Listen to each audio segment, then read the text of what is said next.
Joe, let's talk about firstly the retained list. Appreciate your time with this one. One of the names on the retained list was a certain Bradley Dack.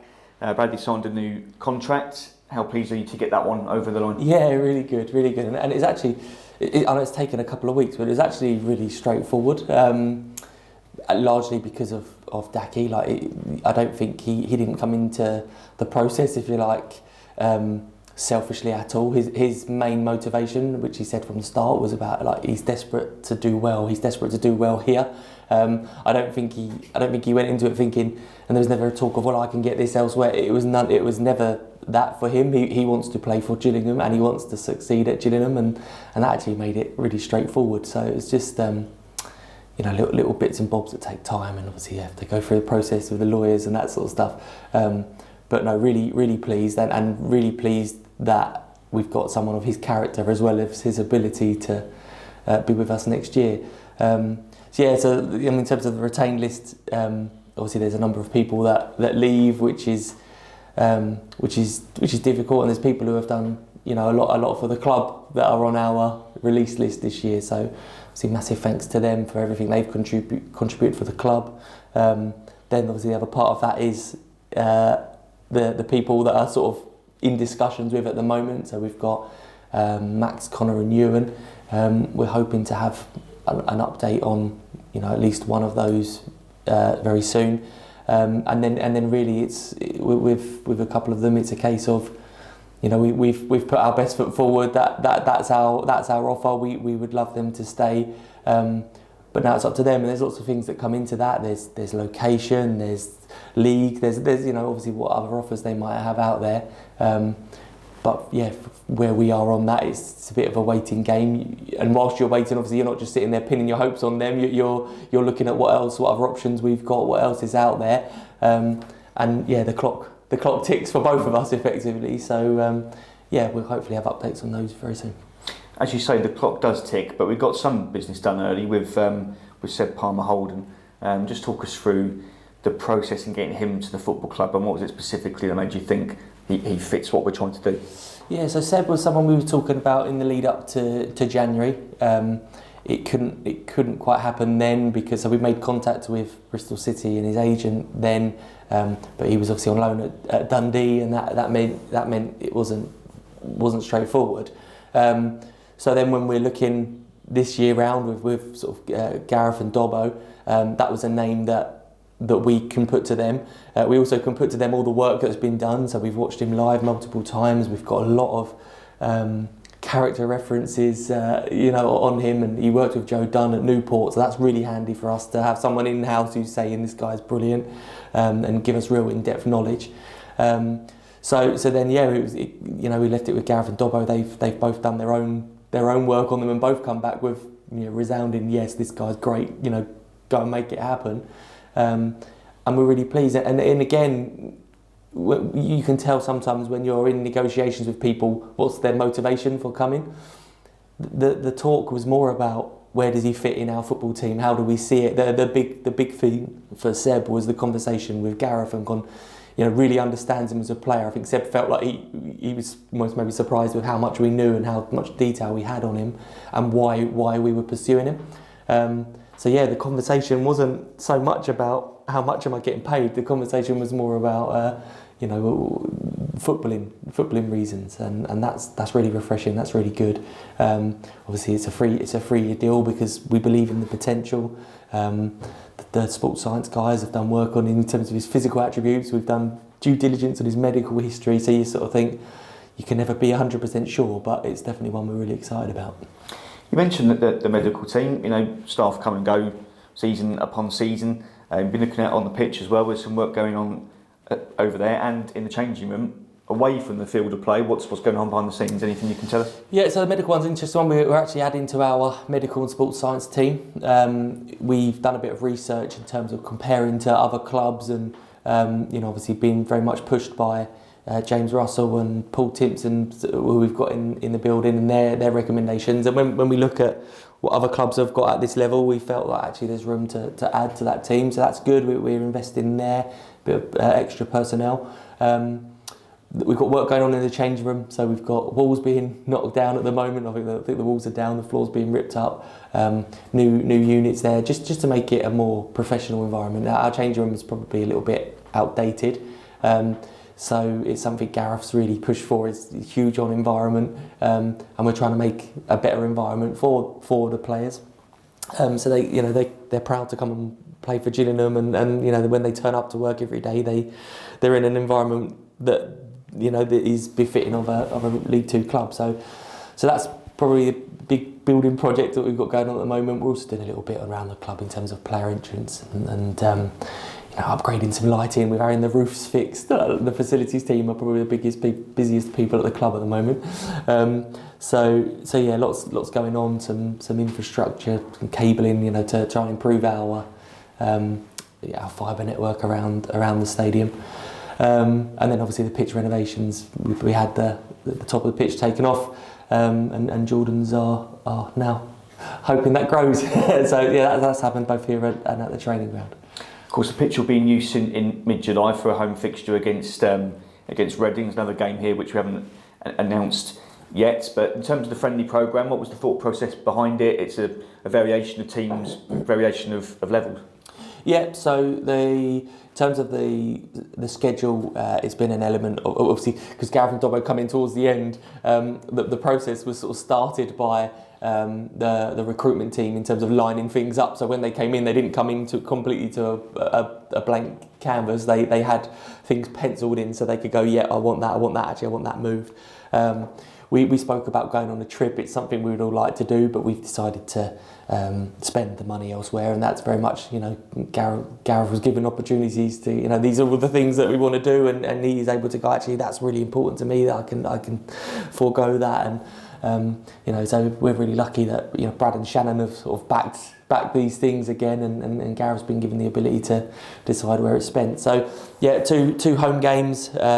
We've got a game or two behind closed doors as well against some sort of large opposition, which is where the teams get played around, and then obviously we've got the usual local away ones. So very much about preparing the team. That's the main focus.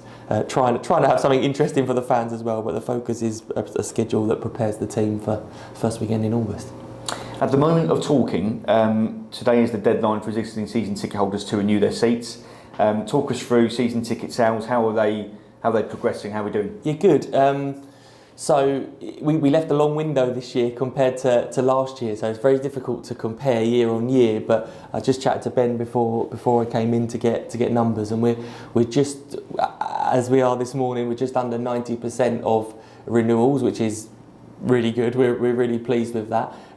We expect that to go up. The downstairs is very busy with people buying in person, and the phone lines are. Ben is trying to get through all the phone calls.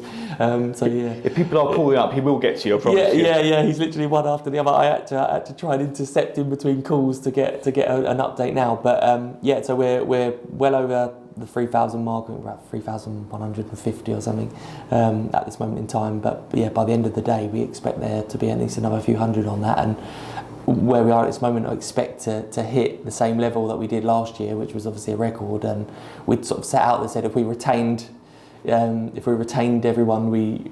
season ticket holder we had last year, that would be a real pleasing achievement and a real statement about this fan base, given the season we had and the expectations at the start of it and where we ended up. For people to then put their hand in their pocket and back us again is amazing. So we're really pleased and really grateful for the numbers that are continuing to go again. I think the majority of messages that you get online are, Joe, when can I buy the kit? Where's the kit? When's the kit coming in? Can we have a kit release? When is the kit coming in? When can supporters expect to buy it? Yeah, so the kit, a lot of the kit, about 50% of our order is here. It arrived yesterday. We are expecting to be revealing the kits, not next week, the week after, and then they'll go on sale if all goes to plan on that Friday. So I think that's Friday. Bill, you could tell me. Is it the 13th? Oh, blimey, don't say that. Yeah. Sounds about right. We might have to move it. So 2 weeks today we expect to be on sale. Lovely. One other sort of footnote, the match programme. Just talk us through what's happening with that going forward. Yeah, it's a frustrating one, the match programme. I think I've spoken about it before. Sales haven't been great for a couple of years now. We looked at last year, really looked at the operation. I felt that we weren't doing well enough in selling it. So we've added in the shed in the sort of the Gordon Road entrance and different sales points to make sure that the sales process wasn't the problem. Sales still haven't been good, and I think that's going to lead to it being discontinued this year, which isn't something we've done lightly. It's not something we've done, and I know you're a massive fan of the programme and the product. We're looking at it going, the product is good. Like the product you put together, when you compare it to other clubs, our programme is strong. There isn't much we can do on the pricing, really, you know. And the reality is that like, people just aren't buying it, which is a shame, and it's a real traditional thing. So for us, the challenge is, okay, we might have to accept that. We have fought against it for a couple of years, trying to not do it really not out of business, even out of respect for tradition. And I think we've just got to the stage where it just can't be done. It doesn't make sense. So yeah, we're gonna have to discontinue it, and obviously now we're working with yourself to go, okay, how can we still get content to people and up our game in terms of, you know, putting the resource, your time into putting stuff on the website, interesting articles, you know, people who used to be back. So people won't miss the content that is in the programme. They just won't be able to pick up a paper version as they walk into the stadium. But we are looking at other ideas. We have no promises. We haven't got anything lined up. But, you know, can we do something throughout the season? Some sort of printed edition sporadically for the season. We're not saying we won't do anything at all, but in terms of the weekly matchday programme, that won't be happening next year. One thing that did happen following the conclusion of the season was our Community Cup Day, the Foundation Day.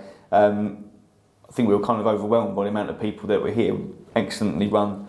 Medway United helped us out as well. Just talk us through how you found it. Yeah, so my boy actually, his team played in the morning, so I was here for that. And honestly, one of the things I'm most proud of, and it's not the thing that most people see or hear or think. One of the things I'm most proud of in my role, and I'm not taking credit for me doing the work because I actually haven't done it, but is the sort of the rebirth of the Community Foundation. And we've got Mark Abrahams as the community director and Toby Walters as a sort of community manager. The work they're doing is incredible, considering there's just the two of them for the time being. They've got another member of staff adding soon, but the soccer schools are, you know, getting sold out on a regular basis, and the feedback from them is unbelievable. I was down there at the training ground the other week, and the kids are coming out buzzing. The Community Cup, the amount of grassroots teams here was fantastic, and it's something we're looking to expand next year. You know, like when I was there straight away, we're like, Toby, we need to do 2 days of this next year. You know, like, because the amount of kids and the feedback on how the tournament was run was so good. So credit to Mark and Toby. They are doing some really great stuff, and I'm really proud of them and proud of the foundation in general. Yeah, they did a cracking job, didn't they? And do every day. We can't see it from here, Joe, but the fan zone, yes, which has been discussed over the last couple of months. For those who are unaware of it, just talk us through what's happening. It's the building in the car park behind the Rainham Inn that I refer to. What's going on with that, and how far are we? Yeah, so I do feel like it's something we've been talking about for a long time, and it's such a long process. So the concept is the old leisure centre, which is in the car park, is to be knocked down. Then it will be, before the game, it will be open to all fans, and then after during half time, it will be open to fans in the Gordon Road and fans in the Rainham Inn. So the Gordon Road doesn't have a concourse area as such, so it's, you know, we haven't got anywhere we can do to that stand, but the way we're looking to build the fan zone will mean that we can improve their facilities for food, drink, and get into a toilet quicker rather than having to queue your whole half time. So that's the sort of the reason behind it. What it will look like, it's going to be, there'll be food outlets in there, drink outlets in there. We're looking at having a stage so we can host, live music, have big screens in there for the football would be great. One of our things is for international tournaments, showing the England, trying to become a fan zone, in this area for the England games. So yeah, it'll be a marquee. So it's indoor, but not a brick building, if you like. So where we're at with it, we've got the planning permission, we've had all the consultation with the local area, we had the noise surveys, all that sort of stuff, and that's all done.